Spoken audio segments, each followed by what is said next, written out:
friends, welcome to the channel Study with Giri Sister. My name is Neha Giri. Okay, we are continuing chapter 15, that is area and perimeter of triangle and quadrilateral, त्रिभुज और चतुर्भुज की परिसीमा और क्षेत्रफल. And exercise 15.3 हमने start किया था और क्वेश्चन नंबर 1 to 4 हमने कंप्लीट कर लिया था. तो आज के इस वीडियो में क्वेश्चन नंबर 5 से स्टार्ट करेंगे और यहाँ भी 3 to 4 क्वेश्चंस कवर करेंगे. तो मेक श्योर आप वीडियो को अंत तक देखें ताकि आपको सारे सॉल्यूशंस इजीली समझ में आ जाए. Let's start with the question number 5. Okay, I'm going through the question. Question number 5. एक समानांतर चतुर्भुज की संलग्न भुजाओं की लंबाई क्रमशः 15 सेंटीमीटर और 12 सेंटीमीटर है. दोनों छोटी भुजाओं के बीच की दूरी 7.5 सेंटीमीटर हो तो बड़ी भुजाओं के बीच की सीमा ज्ञात करें. बड़ी भुजाओं के बीच की सीमा ज्ञात करें. ठीक है, तो एक समानांतर चतुर्भुज हम बनाएंगे और उसके बाद जो उसके कॉरस्पॉन्डिंग साइड्स होंगे वो 15 सेंटीमीटर 12 सेंटीमीटर को पहले ड्रॉ कर लेंगे और दोनों छोटी भुजाओं के बीच की दूरी मतलब distance between the two smallest sides दिया हुआ है 7.5. ठीक है, तो वहां से हमें परिसीमा फाइंड करना है, मतलब कि पेरीमीटर निकालना है. तो चलो इसे बनाते हैं. ओके, तो सबसे पहले ड्रॉ कर लेते हैं एक समानांतर चतुर्भुज का फिगर. तो इस तरीके से एक समानांतर चतुर्भुज हमने बना लिया. ठीक है, अब इसका जो लॉन्गेस्ट साइड है, distance between the smallest side दिया हुआ है ना, स्मॉलेस्ट साइड.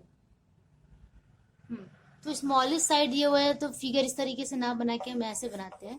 यहाँ जो साइड है वो स्मॉल कर देते हैं हम और ये साइड लॉन्ग वो कर देते हैं, थोड़ा सा एलोंगेट कर देते हैं. ठीक है, अब ये भी एक समानांतर चतुर्भुज है, ABCD ABCD. ठीक है, and distance between the to small side. Small sides कौन कौन से हैं? AB और DC है, तो इसके बीच का डिस्टेंस दिया हुआ है. डिस्टेंस कितना दिया हुआ है? 7.5 सेंटीमीटर. तो ये हो गया 7.5 सेंटीमीटर. एंड एडजेसेंट साइड्स हमने AB ले लिया और एडजेसेंट साइड AB और BC ले लेते हैं. तो AB और BC. AB अगर स्मॉलेस्ट साइड है तो ये हो गया 12 सेंटीमीटर और ये हो गया कितना? 15 सेंटीमीटर. ठीक है, और हमें पता है कि एक समानांतर चतुर्भुज पैरेललोग्राम की जो आमने सामने की भुजाएं होती हैं वो इक्वल होती हैं. मतलब अगर BC 15 है तो ये भी 15 होगा, 15 होगा. अगर ये 12 है तो ये भी 12 होगा. ठीक है, तो ये जो स्मॉलेस्ट साइड्स वाले हैं उसके बीच का distance 7.5 centimetre is given. Then हमें क्या फाइंड करना है? Calculate the distance between the. अच्छा, यहाँ पे हिंदी वाले बुक में क्वेश्चन गलत दिया हुआ है. एक्चुअली में हमें फाइंड क्या करना है, मैंने यहाँ ट्रांसलेट करके रखा था, इंग्लिश वाले बुक से लिखा है मेरे पास. तो वहां पे दिया हुआ है calculate the distance between the longer two sides. मतलब कि लॉन्गर टू साइड्स के बीच का हमें डिस्टेंस निकालना है. ठीक है, इसका मतलब हमें हाइट फाइंड करना है यहाँ पे. बट यहाँ पे देखो कि अगर इस तरीके से हम बना रहे हैं तो ये जो 7.5 सेंटीमीटर है ये भी तो हाइट ही है. ठीक है, ये भी हाइट है. तो यहाँ से जो ये इंफॉर्मेशन है हमारे पास है, इसके अकॉर्डिंग हम क्या कर लेंगे कि हम यहाँ से एरिया फाइंड कर लेंगे. ठीक है, तो हमारे पास जो है पहले हम लिख लेते हैं कि distance between the two smallest side. Let ABCD is a parallelogram, is the parallelogram. Sorry, मैं पेन चेंज कर लूं. ABCD is parallelogram and AB here let AB equals 12 centimeter and BC equals 15 centimeter. Also the distance between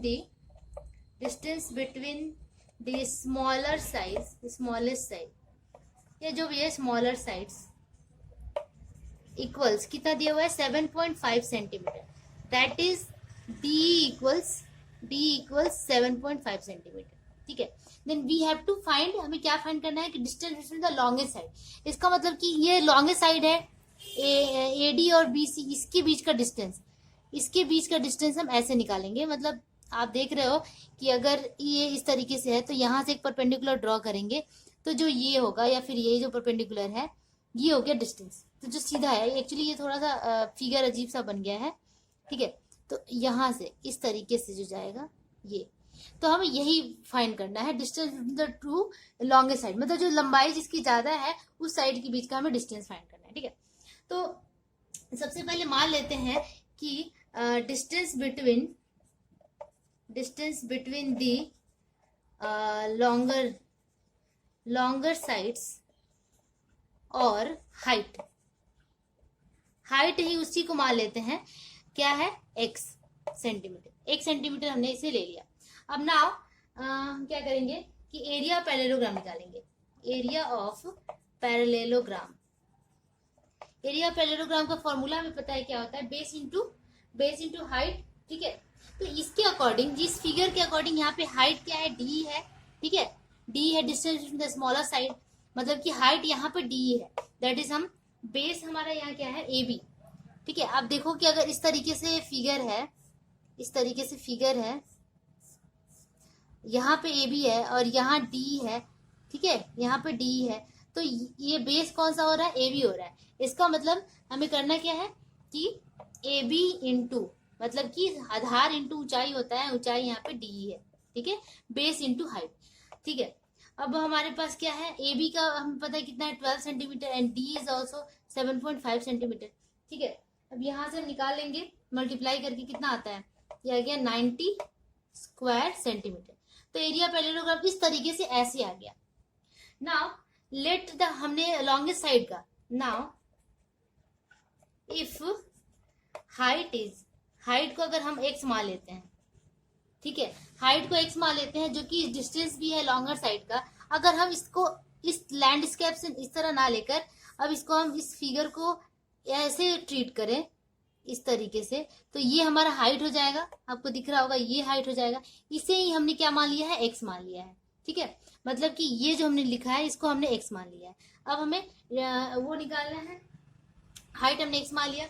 अब according to formula क्या होता है, area का formula हमें पता है क्या होता है, area of, now new area of parallelogram भी लिख सकते हैं, parallelogram equals 90 square centimetre, and area का फॉर्मूला क्या है, बेस इंटू हाइट। इस कंडीशन में बेस क्या बन जा रहा है, बीसी बेस बन जा रहा है, तो बीसी मल्टीप्लाई हाइट हमने x ले लिया, ठीक है, 90, तो बीसी का हमें पता है कितना है, 15 centimetre, 50 multiply x is equal to 90, ठीक है।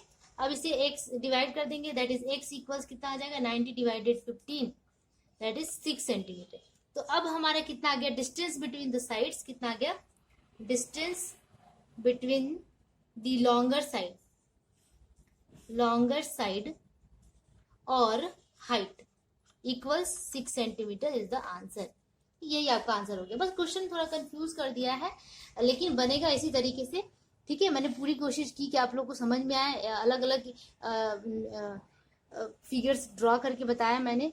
आप इसको अगर समझ में आए तो 2 से 3 बार आप जरूर देखिए, तब आपको अच्छी तरीके से समझ में आ जाएगा। ओके, नाउ चलो मूव करते हैं नेक्स्ट क्वेश्चन नंबर 6 पे। ओके, देन क्वेश्चन नंबर 6 को अब पढ़ते हैं। एक रोम्बस की दोनों विकर्णों की लंबाई 15 मीटर और 20 मीटर हो तो इसकी परिसीमा और क्षेत्रफल ज्ञात करें। देखिए ये बहुत ज्यादा इंपॉर्टेंट क्वेश्चन है, बहुत ही छोटा क्वेश्चन है, बट ये इंपॉर्टेंट है, ठीक है। तो चलो पहले इसको मैं फिगर से दिखा देती हूँ कि हमें निकालना क्या है, फिर आपको अच्छे से समझ में आएगा। हमें पेरीमीटर, एरिया एंड साथ में ऊंचाई भी फाइंड करना है, ठीक है, height of the rhombus find करना है। Okay, let me draw the rhombus A B C D.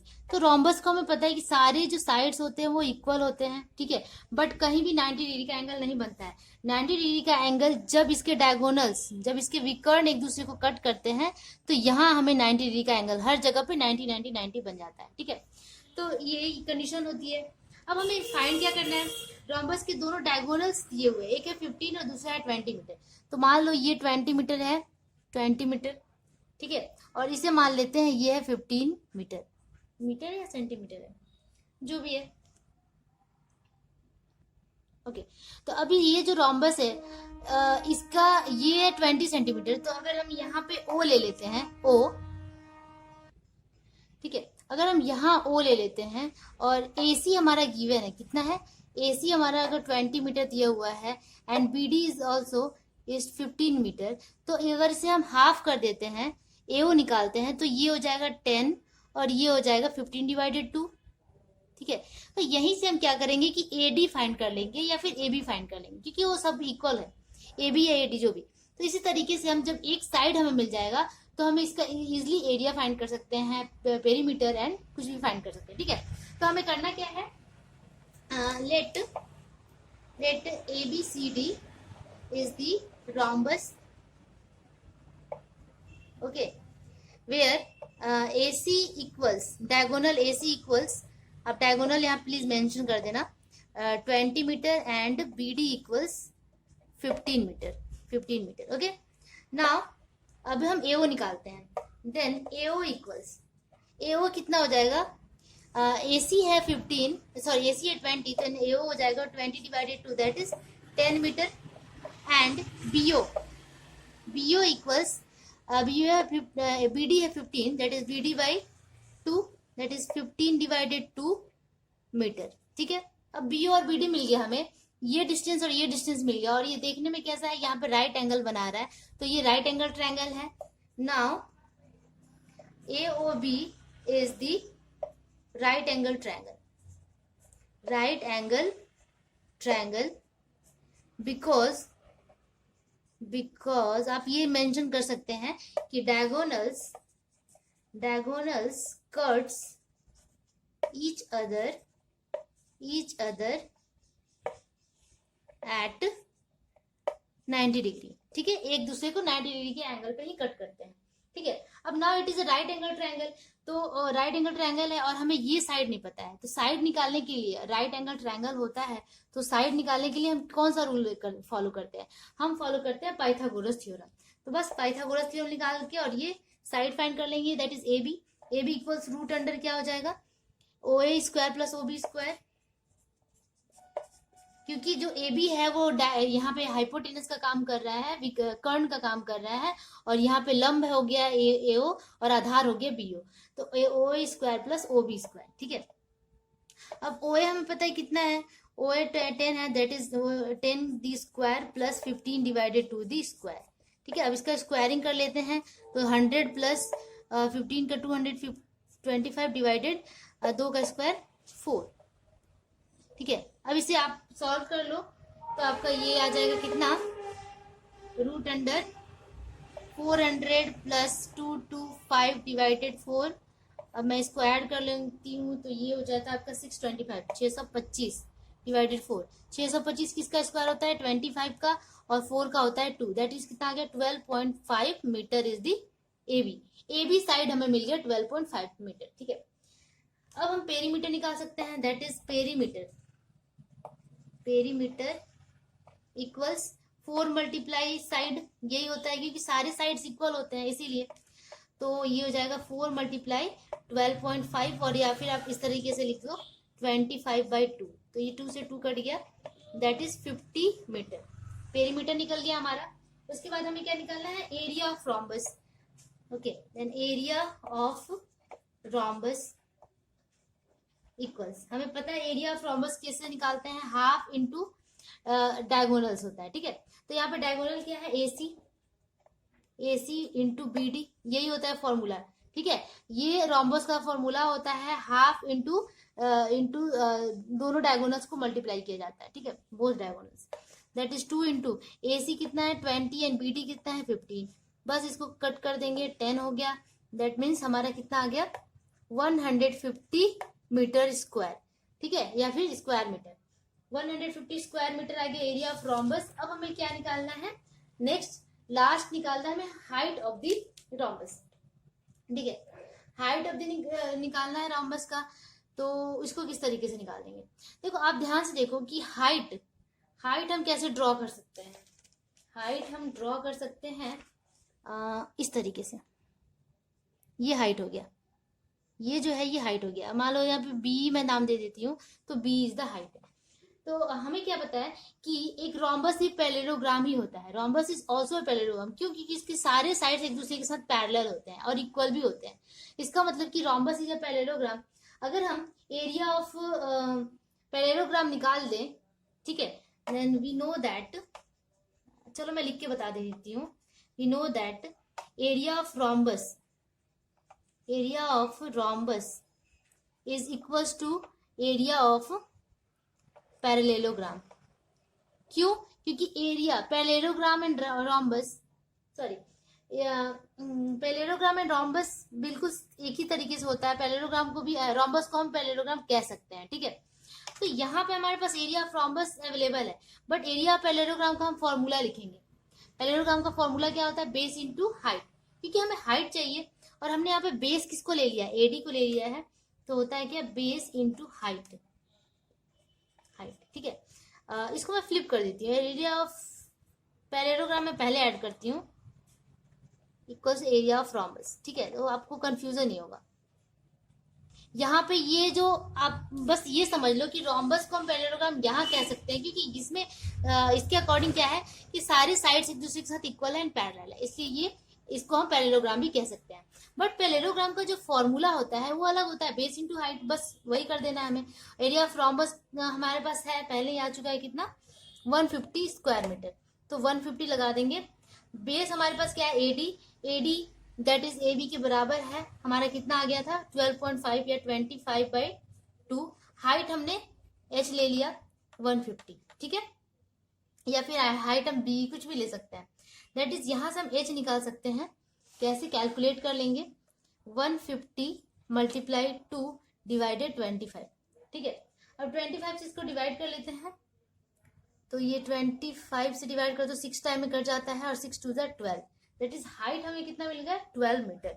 And height of the rhombus हम क्या लिख सकते हैं, हाइट ऑफ रोम्बस, ये बहुत इजी तरीका है हाइट निकालने का, equals 12 metre, this is the answer, ठीक है।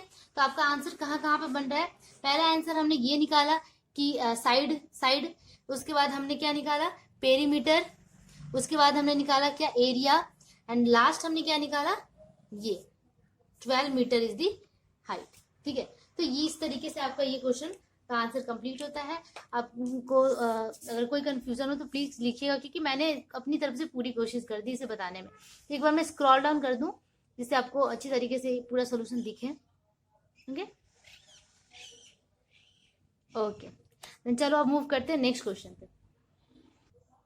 ओके, नेक्स्ट क्वेश्चन नंबर 7, एक रोम्बस की परिसीमा 440 मीटर और दो समानांतर भुजाओं के बीच की दूरी, that is height I think, 22 metre हो तो रोम्बस का क्षेत्रफल ज्ञात करें। तो चलो इसे बनाते हैं। Okay, then perimeter of rhombus is given 440 metre, and just write it, perimeter of rhombus is 440 meter, okay, and also 440 meter, and the distance between the two equal sides, two parallel sides are 22 meter, ठीक है। तो यहाँ पे देखो perimeter दिया हुआ है, तो यहाँ से हम क्या कर सकते हैं, एक साइड का लेंथ हम फाइंड कर सकते हैं, क्योंकि रोम्बस का हमें पता है कि सारे साइड्स इक्वल होते हैं एक दूसरे के साथ में। अगर इसे 4 से डिवाइड कर दे तो एक साइड हमें मिल जाएगा, then one side of rhombus equals 440 divided 4, that is 110 meter is the one side, ठीक है। अब वन साइड हमें मिल गया। Also we have distance between the two parallel sides, distance या फिर दो समानांतर भुजाओं के बीच की दूरी, ठीक है। Distance between two parallel sides is given 22 metre, ठीक है। डिस्टेंस दिया है, एरिया ऑफ रोम्बस हम निकाल सकते हैं। देन एरिया ऑफ रोम्बस हम उस वाले फॉर्मूला से निकालेंगे जो कि पैरेललोग्राम का फॉर्मूला है। क्यों? क्योंकि एक रोम्बस पैरेललोग्राम होता है, दैट इज हम ये भी लिख सकते हैं कि बेस इनटू हाइट, ठीक है। बेस हमारा कितना मिल गया, बेस तो सारे अगर इस तरीके से अगर हाइट ऐसे जा रहा है तो ये हमारा बेस हो गया, मतलब जो साइड होगा वही बेस होगा। साइड हमारे कितना है 110 एंड हाइट 22 मीटर दिया है। Distance between the two parallel side दिया हुआ है, ठीक है। टू पैरेलल साइड दिया हुआ है कितना 22 मीटर, दैट इज दोनों को मल्टीप्लाई कर देते हैं। ये कितना आ जाएगा 0, 22 1 2 एंड 2 4, हाँ, तो 2420 square metre is the area, ठीक है। बस हमें वही फाइंड करना है, calculate the area of the rhombus and this is the area of the rhombus, ठीक है। तो नेक्स्ट वीडियो में मैं नेक्स्ट क्वेश्चंस में मूव करूँ, क्योंकि वीडियो काफी लंबा हो चुका है। तो अब क्वेश्चन नंबर 8 से हम आगे की वीडियो में मैं आपको बताऊंगी, ठीक है। तो होपफुली आपको इतने तक आंसर समझ में आया होगा, और सोल्यूशन अगर अच्छा लगे तो प्लीज लाइक का बटन जरूर दबा देना, एंड मेक श्योर कि चैनल को सब्सक्राइब कर लीजिए, जिससे सारे नोटिफिकेशन आपको मिलते रहे टाइम टू टाइम, ओके। तो keep practising, keep watching, bye bye.